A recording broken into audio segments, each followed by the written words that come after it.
What else Ingo Swann saw on the dark side of the moon were masses of people who were naked and who were being used as slave labor. There was this one case, and here we're going to get into a case of murder also. Let's do it.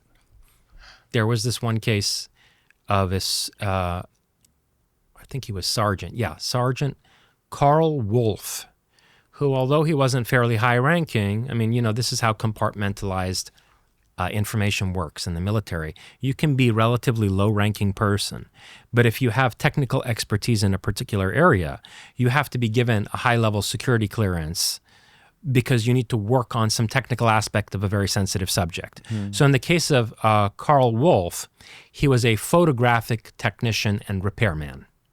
And I think it was 1965, so a few years before we went to the moon, right? We've got the Lunar Reconnaissance Orbiter going around the moon preparing for the Apollo mission.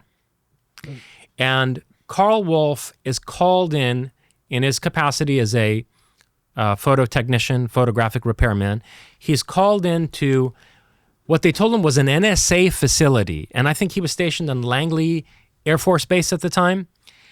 And they say, you know, we need you to come over to this NSA facility and work on this photographic processing machine. In 1965, nobody knew what the fuck the NSA was. It was so secret that people didn't even know it existed.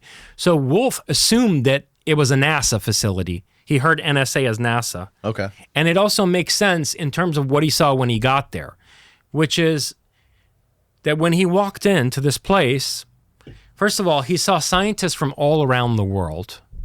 And he could tell because they were of various ethnicities. He saw Japanese people, Indian people, people from multiple countries speaking multiple languages, European languages. I'm sure there's a few Germans in there. Probably more than a few. And so he's taken into the photo lab, right? And there's another guy in there who's the same rank as him, I think also a sergeant.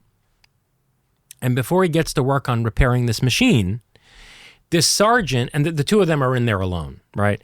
This sergeant can't help himself, and he breaks protocol, and he shows Karl Wolfe the photographs that have been coming off this machine he was brought in to repair.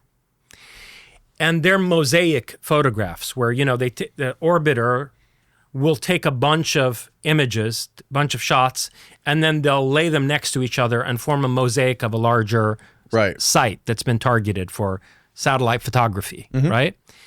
And the sergeant says, we found a city. And he starts showing him these mosaics, putting them next to each other. And they're high-resolution photographs of a megalithic city on the dark side of the moon. Spherical buildings, polygonal buildings, obelisks like the, you know, needles in Egypt.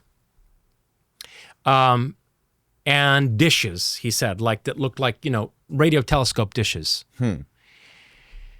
Huge structures, which I guess the resolution of the photographs was so good that he could tell that they weren't made of metal. They were made of something like a poured stone, kind of like concrete, which is interesting because a lot of ancient sites on Earth are made from that type of material, right? These enigmatic megalithic structures on Earth seem to have a similar construction as what Karl Wolfe at least what was you know, presented to him as a city on the dark side of the moon. And so he's looking at this thing, and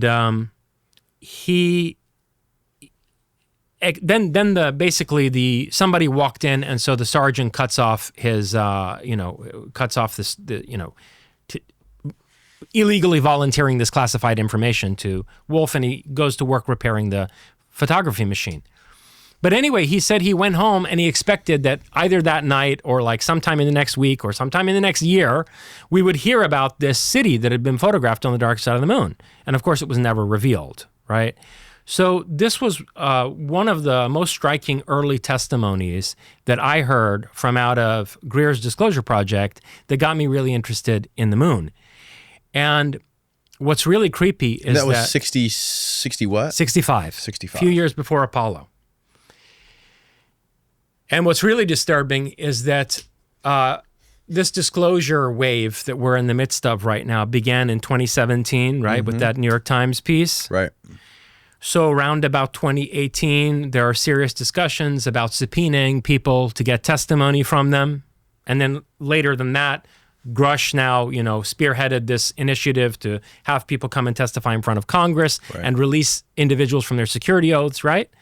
Well, guess when poor Karl Wolfe met with an untimely end? 2018, 1 year after disclosure starts, his bike was run over by a truck. How old was he? Young, I mean, relatively. Can you find the story of Karl Wolfe? He might have been in his 50s or something. Wow. And this is what happened to John Mack too. This is how they murdered John Mack. They had him run over on the road. Yeah, but isn't it? Yeah, I understand that that's sketchy about John Mack, but do you think it's probable that he was whacked? 74. And it wasn't just an accident. 100%. No, Really? I do think so. He was 74 years old. The 74-year-old. Yep. Well, Lansing he was bicyclist. in good enough shape that he was riding his bike regularly. Can you click on it? Oop. Page not found. Just search Karl Wolfe with a K. Oh, it's not this one? No, well, it has a correct underneath there. Yeah. Oh, I see. Karl Wolfe with a K. Claimed to have top secret NASA photos showing alien structures on the moon. He worked with a tactical air command at Langley Air Force Base in Virginia and had top secret clearance in 2001. Wolfe made a startling claim that NASA was hiding evidence of artificial structures on the far side of the moon. He died in a bike accident on October 10th, 2018 in New York after being hit by a tractor trailer. Yeah. Whoa. So I think it's awfully convenient that just when people are going to be subpoenaed to testify under oath and released from their security clearances, this guy has an accident. Okay. So let's go further down this path to the moon. Quick question. I don't want to derail this. Yeah, go ahead. But have you heard of a guy named Hal Povenmire? Okay. Continue. Okay. So they had these photographs, right? Those photographs went somewhere. I mean, there was a whole room full of international scientists that Karl Wolfe ran into on his way to repair that machine. So these photographs went somewhere. Well, guess what? These photographs show up again later in the history of military intelligence. In the 1970s, when Ingo Swann started to work for the Stanford Research Institute on contract for the CIA, some guy who identified himself as Lambert Dolphin, which is probably a pseudonym or code name. This Lambert Dolphin basically, he pulled Ingo Swann from out of the unit that he was working with. This unit that was basically a CIA unit, right? Yep. So this Lambert Dolphin, whoever he was, and Swann was never able to figure out what outfit in the U.S. government this guy was really working for. He had the authority to take a CIA asset out of the CIA remote viewing program and put him on another task. And Swann was blindfolded. He was flown in a helicopter to a classified facility. It was one of these deep underground facilities. And he recounts having gone down in an elevator, like Lord knows how deep. This is in Swann's book, Penetration. So Swann says he goes down there and they want his, talent as a remote viewer, and they start targeting him, on these photographs that are inside envelopes. And he basically starts describing the moon. But he's standing in the middle of a nexus of roads inside a city on the moon. And he describes these gargantuan buildings, huge, titanic scale of construction. He sees the same obelisks that Karl Wolfe describes, like the needles in ancient Egypt. And he said, by the way, I got the impression that those were purely ceremonial. They didn't have any particular function. But he saw other buildings that looked like reactor domes, like as if they were, nuclear power plants or something like that, and receiving dishes and antennas and so forth. So he describes this titanic city. And, it stands to reason that whatever was in those envelopes were probably the photographs that were taken by the orbiter back in 65 before Apollo, the photographs that Karl Wolfe had reported seeing while he was repairing that machine. Wow. So now you have a second point of confirmation. Now here's the really creepy thing, Danny. What else Ingo Swann saw on the dark side of the moon were masses of people huddled together in ramshackle shelters. People who were naked and who were being used as slave labor. This is what he said. He said that. And now the fact that they were naked and apparently breathing while working inside craters on the moon, who knows, maybe mining helium-3 or whatever, suggests that there was some kind of an artificial atmosphere, that maybe where they were working was underneath a transparent dome that wasn't, visible to Swann. Sure.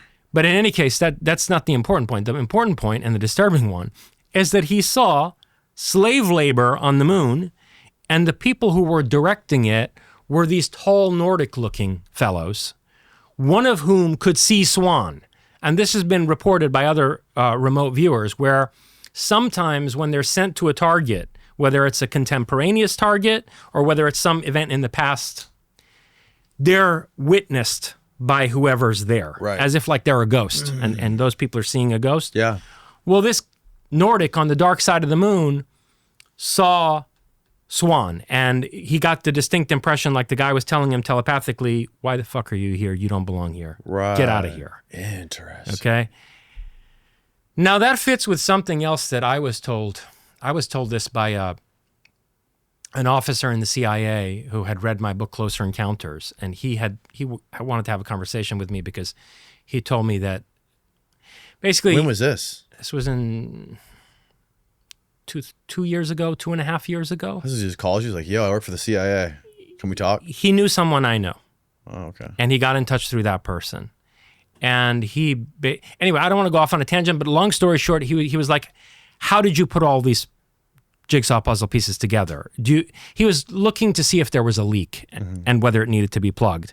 Because he said that there were too many things in my book that were the same conclusions that they had reached based on having access to classified information. And he was wondering how the hell I put these same pieces together in the same way. About this moon stuff?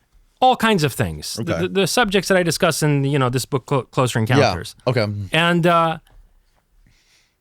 but the moon came up, among other things. And he said, listen, after Swann was sent, we kept sending people to the moon, remote viewers. And we distinctly got the message from these guys on the moon, do not keep sending people here. This is off limits. And we didn't listen to them. And the last viewer that we sent up there, his soul is trapped on the moon.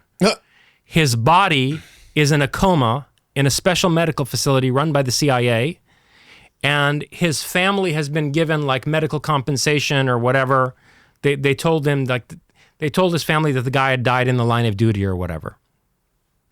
And he's been held in stasis for years and years as they wait for his soul to come back from the moon, where apparently there's the capacity to lure and trap somebody's consciousness, which they finally did to one of these CIA remote viewers after repeatedly telling them not to surveil whatever's going on up there. Strange. We had a guy on here named David Morehouse. Oh yeah, yeah. Yeah, he was a remote viewer, he was a part of these programs for a long time. I think it was in the 70s. I read his book Psychic Warrior. Early on. Yeah. And he said that he remote viewed the moon and there was nothing. He's like, it's all bullshit. There's nobody there.